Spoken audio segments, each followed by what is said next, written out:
All right. Let's talk about... I guess we should talk about Smackdown. May as well. I'm still on the WWE.com homepage. I got to find my notes here. Go ahead and start. Show opened with a Rey Mysterio promo. He came out. He talked about Jericho running his mouth, and he vowed to shut Chris Jericho up. This, of course, brought Jericho out. He vowed to bean Rey with a belt and ram his face into a post and disfigure him forever. Said it wouldn't be worth it then. And then I got annoyed because Mickey fucking Rourke was there. He's still around. I realized they were in L.A., so they were in his hometown. They probably called him and said, hey, come on by. But Jesus Christ, that angle sucked, and it was over. But they brought him in there. Jericho mouthed off to him for a while. He questioned Rey's mask. He said only a dishonest man would wear one, or only a man who wanted to hide his motivations. And he said the mask would be Rey's downfall. Then he swung at Rey, and Rey ducked, and they had a little scuffle, and Rey sent him packing. I still wish they hadn't hit the 619 yet. They built the hat. Well, that's like everything else they do, where at the time it seemed like, okay, they are done with the Rey-Jericho feud. But now it's just continued, because that's all they do. We had Great Khali and R-Truth against Mike Knox and Dolph Ziggler. Yes, these are legitimate teams. This match really happened. Mike Knox and Dolph Ziggler and R-Truth and the Great Khali, which involved the Great Khali dancing and saying, what up? Repeatedly. Right. They're the best team I've ever seen. So anyway, he ended up pinning Mike Knox with the tree slam, and then they danced and did a whole lot more. Yeah. And I like Mike Knox, but he's getting fatter, and working with Great Khali does him no favors. So he looked like he had a really bad night, but it was not entirely his fault. Indeed. The gut is, quite frankly, but... Truth and Dolph Ziggler had a fun little sequence working together, and I thought to myself, boy, the wrong pairs have been feuding here. I want to see Dolph and Truth every week, and stick Knox with Great Khali. That'd be fine with. But yes, the TNA spent the last month or so doing their wacky tag team tournament, trying to prove they had the best tag team division in all the world, and it was wiped out here in one entrance when Khali and Truth and a very important third member in Rajan Singh, who is definitively the least cool member of that team. He was trying to clap so hard and failing, and then at the end, because at first Khali seemed to... It took him a while to come out of his shell, but by the end of the match, when he and he and Truth were actually dancing together, he was awesome. And Rajan was still kind of a tool. But that makes the other two even cooler. Melina and Alicia Fox. Alicia's improving dramatically.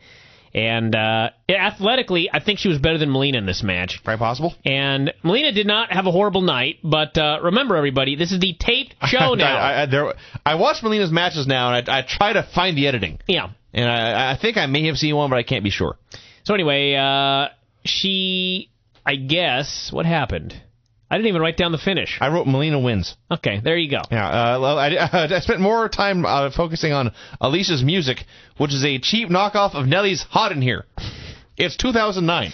And she's got to fix the hair. Her hair I still say sucks. this repeatedly. Yes. Then we got a John Morrison promo. I know we sure did. This is an example. Go ahead and put this in the Brian is Wrong folder. I've been talking for a while that we need a promo from this guy. This was not the promo.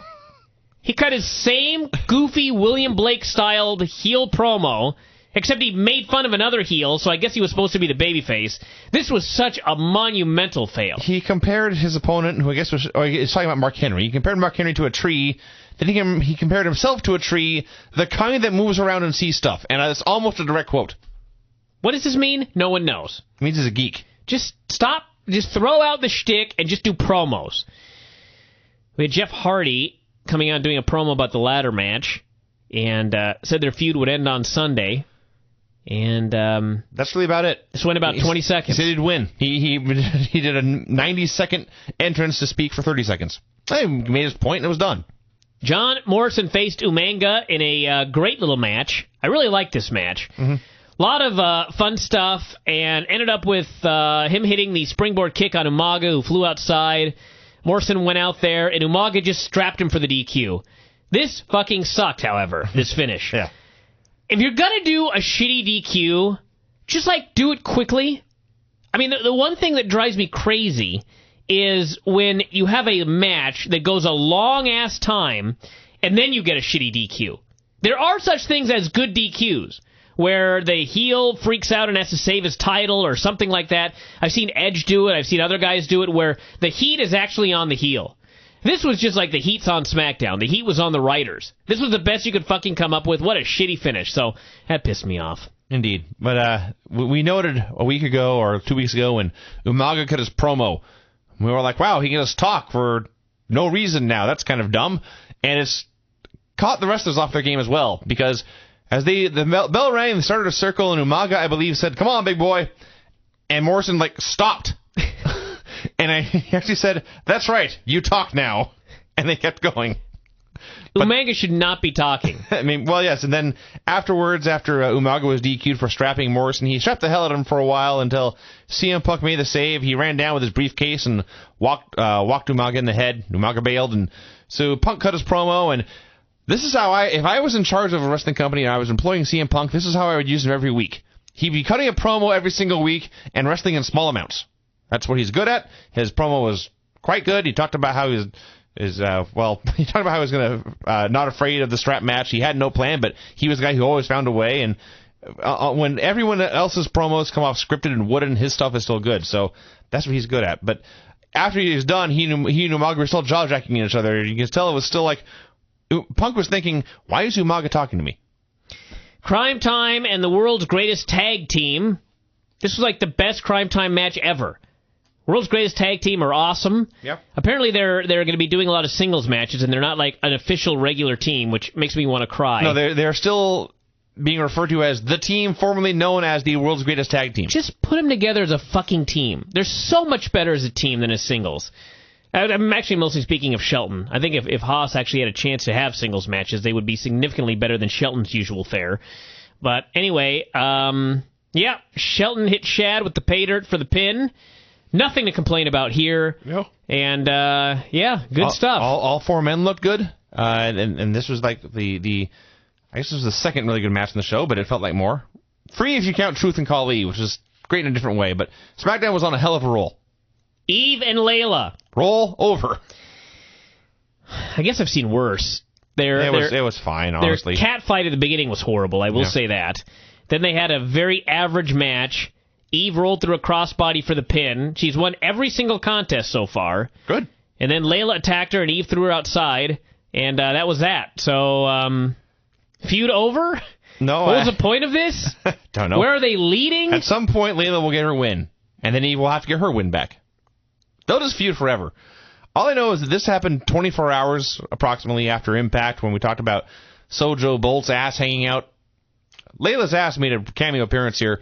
That is a much better appearance than Sojo's ass, so that was good. Edge and Jericho had a meeting, and Edge was trying to get Jericho to agree to follow his lead, and so Jericho said, "Listen, fuck off. Do the match yourself. I'm done." And he walked off. Edge was befuddled. Mm-hmm. That led to him coming out to do a promo about the pay-per-view, called him a fool for picking a ladder match because that was his match. Mm-hmm. Said he had more success in that match than anyone else, and said he was a winner. He was the guy that always won the matches in the end. He said, Jeff always makes the highlight reels in ladder matches, but I win them. Which is like, okay then. So they hit Jericho's music, and Jericho didn't come out. They noted that Jericho had bailed on Edge, so it was looking like it was going to be a handicap match. So then Rey's music hit, and he came down, and he was cavorting with all the little Mysterios at ringside, and suddenly one of them grew 3 sizes in one day, and he leaped over the guardrail, and he beat the piss out of Rey Mysterio. It was Chris Jericho in disguise. He pummeled the little fucker, and they ended up having a bunch of guys come down to break it up. Jeff tried to make the save. They threw... Jeff ended up getting in the ring, and they carted out Rey, so now it was a handicap match the other way around. The best part of that, by the way, was as Jericho was beating on Rey, Jeff was the first one on the scene, and we use the term run-in in wrestling all the time. Jeff Hardy was running as fast as he could possibly go. And he did not stop. No. Jeff was in his way, so he ran him over, wiped him out, and a cameraman, I believe. I think so, yes. He was desperate to save his friend Rey. That was great. Awesome, yes. This whole thing was awesome. So then it was Jeff versus Jericho and Edge, and they had a great little match. Jeff ran wild on him for a while, and then they cut him off, and he ended up trying to make his own comeback, hit the Whisper in the Wind on both of them, hit Jericho with the Twist of Fate, and just as he stood up, Edge flew in out of nowhere and speared him for the pin. It was a great finish. Jeff did all he could, but he was overwhelmed by two men. And that was that. If this had been the go-home show, I would have thought for sure that he had re-signed and he was getting the title at the pay-per-view. But there is, in fact, one more Smackdown. Mm-hmm. So that is not necessarily the case. But I give this whole little segment here a thumbs up. It was great stuff. Yes, indeed. All the way back to starting with Edge's promo, and then the angle with Jericho and Mysterio, and then the match, which was super fun. Especially, my favorite point was they're building up to the hot tag, except it's a handicap match. So Jericho and Jeff are both in the ring. They're both down, and they're both fighting on their feet. And Jericho gets the hot tag to Edge, if you will. And Edge comes in and is immediately cut off, and Jeff did his comeback. That was tremendous. So there you go. That show was awesome. And it's funny, when it was announced these shows were moving to L.A., my buddy Sean, at the last second, tried to get tickets to Raw. And my first thought was, why would you go to Raw when you can go to SmackDown? And he didn't have an answer for that. I don't know if he ever made it to these shows, but I hope he made it to this one, because SmackDown blew Raw the fuck away on those week shows. Actually, I watched the main event of this right after I watched the main event of Raw, so I was quite pleased. Well, I was referring not this week's Raw, the Raw from L.A. Well, I'm talking about, I was just noting that I was quite pleased. I see. All right, let's play a song, then we'll do Raw.